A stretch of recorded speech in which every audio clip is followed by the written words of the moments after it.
আসসালামু আলাইকুম রহমতুল্লাহি ওবরকাতুহু। সম্মানিত দর্শক, রাষ্ট্রপতি জনাব শাহাবুদ্দিন সাহেবের পদত্যাগের পর ভারপ্রাপ্ত রাষ্ট্রপতি রূপে মেজর হাফিজ দায়িত্ব গ্রহণ করেছেন। সামনের যে পার্লামেন্ট, সেই পার্লামেন্টে একজন রাষ্ট্রপতি নির্বাচিত হবেন।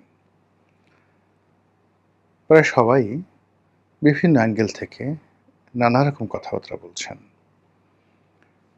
কেউ সেই তারেক রহমান সাহেবের শ্বশুর পক্ষের আত্মীয় অর্থাৎ জুবাইদা রহমানের আত্মীয়া আইরিন খান, যিনি একটি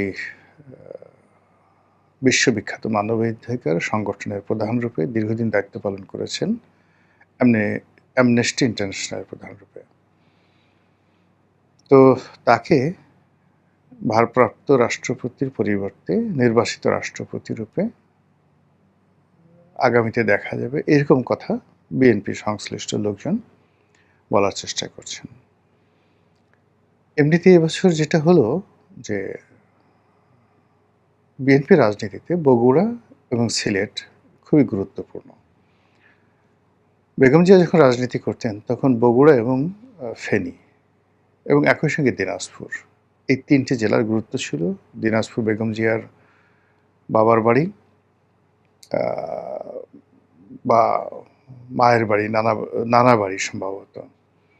আর এখানে ফেনীতে বেগম জিয়ার নিজের বাড়ি, মানে তার বাবার বাড়ি। আর স্বামীর বাড়ি হিসেবে বগুড়া।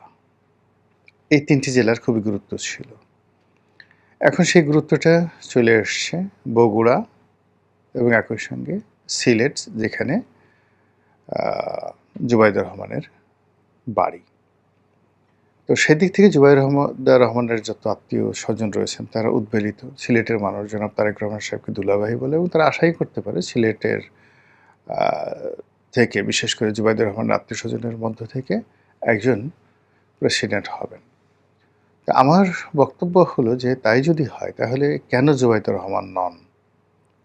তিনি হয়তো সর্বগুণে গুণান্বিতা, তিনি হয়তো রাষ্ট্রপতি হতে পারেন। বাংলাদেশ একজন মহিলা রাষ্ট্রপতি পেল এবং সেটা জনাব তারেক রহমান সাহেবের সহধর্মিণী, এটা তো আরও ভালো হয়। এমনকি সারা বিশ্বকে চমক লাগিয়ে দেওয়া যেতে পারে যদি জায়মা রহমানকে রাষ্ট্রপতি করা হয়। তো এনিওয়ে, সরকার কি করবে না করবে সেটা তাদের ব্যক্তিগত বিষয়। এর বাইরে যে নামগুলো আসছে তাদের মধ্যে হোসেন জিল্লুর রহমানের নাম কেউ কেউ বলছেন। তারপর দলের ভিতরে যারা দীর্ঘদিনের ত্যাগী নেতা আছেন তাদের মধ্যে মির্জা ফখরুল সাহেব সবার আগে, খন্দকার মোশাররফ সাহেবের নাম আসছে, ডক্টর মঈন খানের নাম আসছে। কিন্তু কেন জানি আমার মনে হচ্ছে যে হয়তো এরকম যারা প্রবীণ রাজনীতিবিদ রয়েছেন, বয়স্ক, তাদের মধ্য থেকে কেউ নির্বাচিত নাও হতে পারেন। অনেকে ডক্টর মোহাম্মদ ইউনূসের নির্বাচন হওয়া নিয়ে নানা রকম কথাবার্তা বলছেন। ব্যক্তিগতভাবে ডক্টর মোহাম্মদ ইউনূস সম্পর্কে আমি আশাহত। যতটা না আশাহত তার চেয়ে বেশি তার ব্যাপারে আমার আবেগ ছিল, ভালোবাসা ছিল। একেবারে সেই আমি ওনাকে যেদিন থেকে চিনেছি, জেনেছি, সেই দিন থেকে একেবারে আগস্ট মাসের ৫ তারিখ পর্যন্ত। ২০২৪ সালের আগস্ট মাসের পরে রাষ্ট্র ক্ষমতায় এসে তিনি যে দায়িত্বহীনতা, কর্তব্যহীনতা, স্বজনপ্রীতি, ব্যক্তিগত দুর্বলতা, ব্যক্তিগত রাগ, ক্রোধ, ক্ষোভ এবং প্রশাসন চালাতে সীমাহীন ব্যর্থতার যে নজির স্থাপন করেছেন, তাতে করে আমাদের পুরো রাজনীতির যে খোলস, কৃষ্টি এবং কালচার, এগুলো সব এলোমেলো হয়ে গেছে। অথচ টিল নাও, এখনো পর্যন্ত এই মানুষটির একটা ইন্টারন্যাশনাল কানেক্টিভিটি রয়েছে, যেটা বাংলাদেশে এখনো পর্যন্ত জীবদ্দশায় আর কারোরই নেই।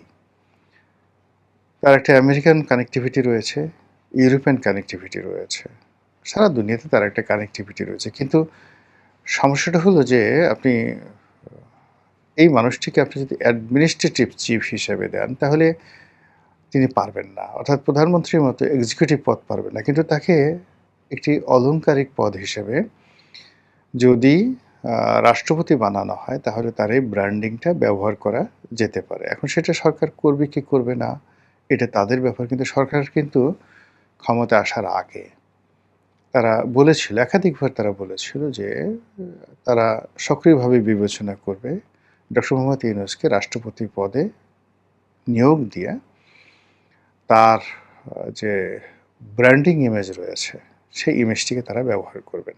এই গেল এক। ২ নম্বর হলো যে আমি যেটা ব্যক্তিগতভাবে মনে করি সেটি হলো রাজনীতির সৌন্দর্য কৃতজ্ঞতাবোধে। রাজনীতির সৌন্দর্য হলো প্রতিদানে আর কমিটমেন্ট রক্ষা করার ক্ষেত্রে। নেলসন ম্যান্ডেলার একটা চমৎকার কথা শুনেছিলাম। যখন আমেরিকাতে তিনি গেলেন প্রেসিডেন্ট হয়ে, তখন সবাই তাকে বলল যে আপনি কী ধরনের কাজকর্ম করছেন? পুরো ওয়েস্ট যাদেরকে খারাপ বলছে, আপনি কিউবাকে বলছেন কিউবা একটি ভালো দেশ, ইয়াসির আরাফাতের প্রশংসা করছেন, লিবিয়ার কর্নেল গাদ্দাফির প্রশংসা করছেন। এটার উত্তরে তিনি খুব বোল্ডলি যে বক্তব্য দিয়েছিলেন, এখনও আমার কাছে মনে হয় একজন রাষ্ট্রনায়কের এর চাইতে বোল্ড এবং মাস্টারপিস কোনো বক্তব্য আমি এখন পর্যন্ত শুনিনি। তিনি যেটা বলেছিলেন যে আমাদের ওয়েস্ট, পশ্চিমা যারা রাষ্ট্র, তারা মনে করে যে তাদের বন্ধু আমাদের বন্ধু হবে এবং তাদের শত্রু আমাদের শত্রু হবে। কিন্তু এটা সত্য নয়। আমরা দক্ষিণ আফ্রিকার ন্যাশনাল কংগ্রেস যখন খুব বিপদগ্রস্ত ছিলাম, সবার আগে আমরা আমেরিকার কাছে এসেছি, তারপর ইউরোপের কাছে গিয়েছি সাহায্য চাওয়ার জন্য। কেউ আমাদেরকে আশ্রয় দেয়নি, সাহায্য দেয়নি। কিন্তু যেই মুহূর্তে আমরা কিউবার কাছে গিয়েছি, সঙ্গে সঙ্গে ইনস্ট্যান্টলি তারা আমাদেরকে গ্রহণ করেছেন, সাহায্য করেছেন। একই কাজ করেছেন কর্নেল গাদ্দাফি এবং ইয়াসির আরাফাত। তো কাজেই সারা দুনিয়া তাদেরকে যত কথাই বলুক না কেন, আমরা এই অনৈতিক কাজটি করতে পারবো না। তো এই যে নেলসন ম্যান্ডেলা, তিনি যেভাবে তার দলকে এখনো পর্যন্ত দক্ষিণ আফ্রিকার রাষ্ট্র ক্ষমতায় রেখেছেন, তিনি যেভাবে সম্মানজনকভাবে বিদায় নিয়েছেন, সারা পৃথিবী যেভাবে তাকে মাথায় করে নাচছে তার এই বোল্ডনেসের কারণে, সেক্ষেত্রে তারেক রহমান সাহেবেরও স্মরণ করা উচিত, সারা দুনিয়া কে কী বলল ডাজ নট ম্যাটার, কে কী মন্তব্য করলো ওটাও কোনো বিষয় নয়। তার বিষয় হলো ডক্টর মোহাম্মদ ইউনূসের সঙ্গে ক্লোজ ডোরে তার কি কথা হয়েছে। আমরা কিচ্ছু জানি না, কিন্তু এই কথার বাইরে তিনি যদি যান তাহলে তার এবং তার সরকারের উপর থেকে যে বরকত রয়েছে, খোদাই বরকত রয়েছে, এটা উঠে যাবে। ডক্টর মোহাম্মদ ইউনূস আগেই বলেছি যে এখন তিনি আমার পছন্দের মানুষ নন। তার পুরো শাসন জামানাতে আমি যেভাবে যাকে বলা হয় সমালোচনা করেছি, এটা হয়তো বাংলাদেশে ওভাবে আর কেউ করেনি, একেবারে শুরুর দিক থেকে। কিন্তু আমি তারপরেও বলছি যে এই রাষ্ট্রটি সুন্দরভাবে চালানো দরকার। তো এই রাষ্ট্রটি সুন্দরভাবে চালানোর জন্য যেটি দরকার সেটা হলো তারেক রহমান সাহেবের ধর্মবোধ, নীতিনৈতিকতাবোধ এবং respectful attitude towards the commitment. তো সেক্ষেত্রে ডক্টর মোহাম্মদ ইউনূস তাকে যে সহযোগিতা করেছে, সেই জায়গা থেকে তিনি যদি সরে আসেন তাহলে তার সরকারের উপর যদি বরকত উঠে যায়, এই সরকার এবং এই দেশ আবার একটা বিপদে পড়বে। আপনি, আমি, আমরা সবাই কিন্তু বিপত্তিতে পড়ব। এই কারণে এই কথাগুলো বলছি। ২ নম্বর হলো যে আমি বিএনপির কোনো অবস্থাতে একজন সুবিধাভোগী নই। বিএনপির একেবারে সবচেয়ে চরম দুঃসময়ে এসেছি। বিএনপির হয়ে নির্বাচন করেছি, বিএনপি একটা মনোনয়ন দিয়েছে, কিন্তু এই মনোনয়নটা ধারণ করার জন্য, ইলেকশন করার জন্য আমার প্রচুর টাকা খরচ হয়েছে। আওয়ামী লীগ থেকে বিএনপিতে যাওয়ার কারণে আওয়ামী লীগের যে জুলুম, অত্যাচার, মানসিক নির্যাতন, মামলা মোকদ্দমা যা কিছু হয়েছে, বিএনপির খুব অল্প লোকের জীবনে এরকম আসছে। কিন্তু এই বিএনপি ক্ষমতায় এসছে তার ঠিক ১ বছর আগের থেকে, আরও অনেক আগের থেকে। মানে আমি সিদ্ধান্ত নিয়েছি যে না, মানে বিএনপি ক্ষমতায় আসুক, কিন্তু আমি এই সরকারি কোনো ফলভোগী হব না। তো কাজেই বিএনপির সঙ্গে আমার কোনো স্বার্থ সংশ্লিষ্ট বিষয় নেই। কিন্তু আমি চাই যে দলটি ভালো করুক। রাজনীতির একটা ধারাবাহিকতা থাকুক এবং সবাই মিলেমিশে সুন্দরভাবে রাজনীতি করুক। কিন্তু এখানে যদি কমিটমেন্টের জায়গাগুলো সেটা সেনাপ্রধানের সাথে তারেক রহমান সাহেবের হতে পারে, ইন্ডিয়ার সঙ্গে হতে পারে, শেখ হাসিনার সঙ্গে হতে পারে, জামাতের সঙ্গে হতে পারে, ডক্টর ইউনূসের সঙ্গে হতে পারে। প্রতিটি কমিটমেন্ট তাকে রক্ষা করতে হবে এবং কমিটমেন্টের জায়গাতে যদি তিনি ভুল করেন তাহলে সর্বনাশ ঘটে যাবে।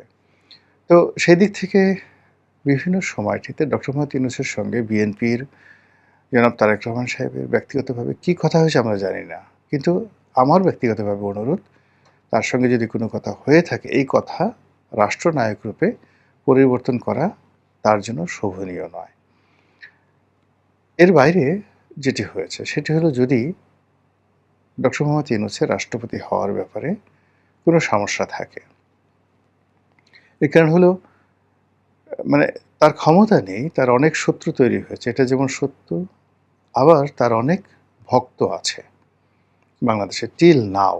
শেখ হাসিনার যেভাবে ভক্ত আছেন, ডক্টর মোহাম্মদ ইউনূসেরও অসংখ্য ভক্ত, বন্ধুবান্ধব, শুভান্যধ্যায়ী আছেন, যারা শত প্রতিকূল অবস্থার মধ্যে তাকে ছেড়ে যায়নি এবং আগামীতে যাবে না। তো কাজেই তাদেরকে নিয়ে যদি কোনো সমস্যা থাকে, তাকে রাষ্ট্রপতি করার ক্ষেত্রে অভ্যন্তরীণ এবং আন্তর্জাতিক সেই বিষয়গুলো তাদের সঙ্গে খোলামেলা আচরণের মাধ্যমে নয়, খোলামেলা কথাবার্তা বলে তাদেরকে বোঝানো উচিত। তারা অবুঝ নন, কিন্তু এই জায়গাটাতে যদি একটা ফাঁক থেকে যায়, একটা ফোকর থেকে যায়, এবং সেই ফাঁক এবং ফোকরের ভিতর দিয়ে যদি আবার নতুন কোনো ম্যাটিকুলাস ডিজাইন সামনে আসে, সেটা জনাব তারেক রহমান সাহেবের সরকারের পক্ষে কোনো অবস্থাতেই মোকাবেলা করা সম্ভব নয়। আমার এটাই মনে হয়েছে স্বাভাবিকভাবে, এবং একজন নাগরিক হিসেবে আমার কাছে যেটা মনে হয়েছে আমার নিজের মতামত বলা, সেটা আমি বললাম। বাকি যারা ক্ষমতায় রয়েছেন তাদের মেজাজ, তাদের মর্জি এবং তাদের ইচ্ছার উপর অনেক কিছু নির্ভর করবে।